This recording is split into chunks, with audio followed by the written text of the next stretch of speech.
अस्सलाम वालेकुम दोस्तों, आज की इस वीडियो में हम देश के पहले एजुकेशन मिनिस्टर मौलाना अबुल कलाम आज़ाद के बारे में कुछ खास जानकारी आपके साथ शेयर करने वाले हैं। लेकिन नए आने वाले मेहमान से हम गुजारिश करते हैं कि चैनल पे अगर आप नए हैं तो सब्सक्राइब करके बेल नोटिफिकेशन ज़रूर दबा लीजिएगा। इस वीडियो को लाइक करके आपको शेयर ज़रूर कर देना है। प्यार दोस्तों, 11 नवंबर 1988 को स्वतंत्रता सेनानी मौलाना अबुल कलाम आज़ाद मक्का में पैदा हुए। प्यार दोस्तों, कहा जाता है कि इनके पूर्वज मुगल बादशाह बाबर के वक्त हेरात से हिंदुस्तान आए थे। उनके वालिद खैरुद्दीन ईरानी मूल के थे, जबकि मां मदीना के एक मशहूर आलिम की बेटी थी। 1857 की क्रांति के बाद मौलाना आज़ाद का परिवार कलकत्ता छोड़कर मक्का चला गया। वहीं उनकी पैदाइश हुई, लेकिन मौलाना आज़ाद की पैदाइश के कुछ साल बाद वो वापस कलकत्ता लौट आए।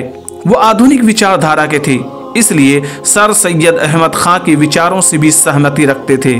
1920 में उन्हें क्रांतिकारियों का साथ देने के जुर्म में रांची जेल भेज दिया गया। जेल से निकलने के बाद जालियांवाला बाग हत्याकांड के विरोध में शामिल हो गए और उस समय चल रहे खिलाफत आंदोलन में भी भाग लिया। खिलाफत आंदोलन वो आंदोलन था जिसमें अंग्रेजों ने उस्मानिया खिलाफत पर हमला कर दिया था।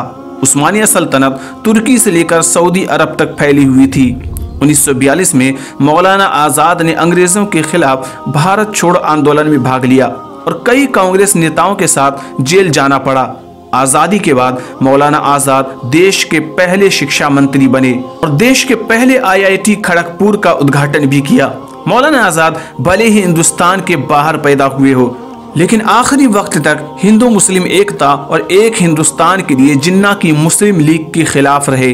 दोस्तों, मौलाना अबुल कलाम आज़ाद की पूरी जिंदगी हिंदुस्तान की बका और इसकी आज़ादी के लिए गुजर गई। इतनी बड़ी कुर्बानी के बावजूद आज मौलाना अबुल कलाम आज़ाद को कोई याद तक नहीं करता है। प्यारे दोस्तों, अगर इस तरह की तारीख से जुड़ी हुई वीडियोस, इस्लामिक हिस्ट्रीज की वीडियोस आप देखना चाहते हैं तो चैनल को सब्सक्राइब करके बेल नोटिफिकेशन जरूर दबा लीजिएगा। इस वीडियो को ज़्यादा से ज़्यादा शेयर करके लाइक ज़रूर कर दीजिएगा। मिलेंगे एक दूसरी वीडियो के साथ।